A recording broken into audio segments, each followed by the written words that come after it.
Beauté, ma chérie, regarde mon évolution capillaire de 2022 et 2025.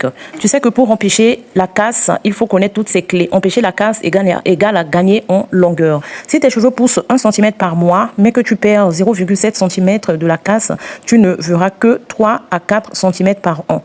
En préservant ta longueur, tu peux doubler ce chiffre. Alors, la question qu'il faut se poser est la suivante. Comment faire pour y arriver? Tu peux bien sûr y arriver si tu es assidu au niveau des soins. Alors, tu vas commencer par utiliser tes doigts ou encore un peigne à dents larges pour démêler tes cheveux. N'oublie pas qu'il te faut toujours un vaporisateur pour démêler tes cheveux. Pour rendre tes cheveux le plus malléable possible, il faut un vapor. Cela te permettra de démêler tes cheveux et d'éviter la casse. D'accord? On ne peine pas les cheveux lorsqu'ils sont secs. Vraiment, ça, tu dois le retenir. En 3, il faut protéger tes pointes en scellant l'hydratation avec une huile légère. Exemple, l'huile de jojoba, l'huile de palmiste, l'huile d'avocat, l'huile de pépin de ricin. Sceller ces pointes égale à maximiser ses chances pour retenir de la longueur. Car les pointes est l'endroit la plus fragile de nos cheveux. C'est par les pointes que l'on retient de la longueur. Donc, il faut protéger ces pointes au maximum. En 4, coiffure protectrice adaptée. Exemple, natre, twist, chignon, etc. Et surtout, ne serre pas la racine de tes tresses, sinon c'est la casse.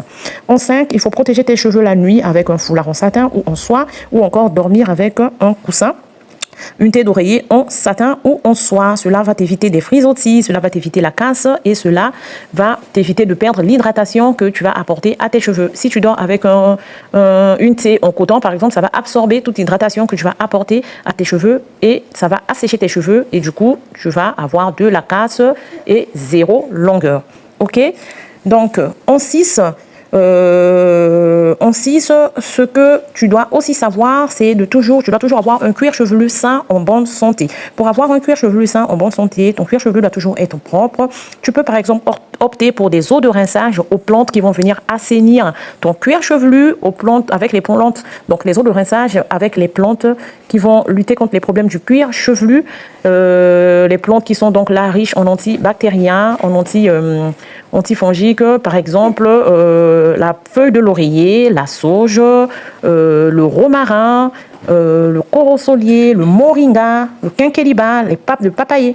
Donc là, ce sont des plantes qui vont venir assainir votre cuir chevelu. Vous allez avoir un cuir chevelu très sain avec ces plantes-là. Donc, qui dit cuir chevelu sain dit bonne pousse. Maintenant, je vais vous donner une petite routine pour vous aider, n'est-ce pas, dans vos soins capillaires. Par exemple, 1 à 2 fois par semaine, tu vas venir faire un bain d'huile à base d'oignons, de gingembre, par exemple,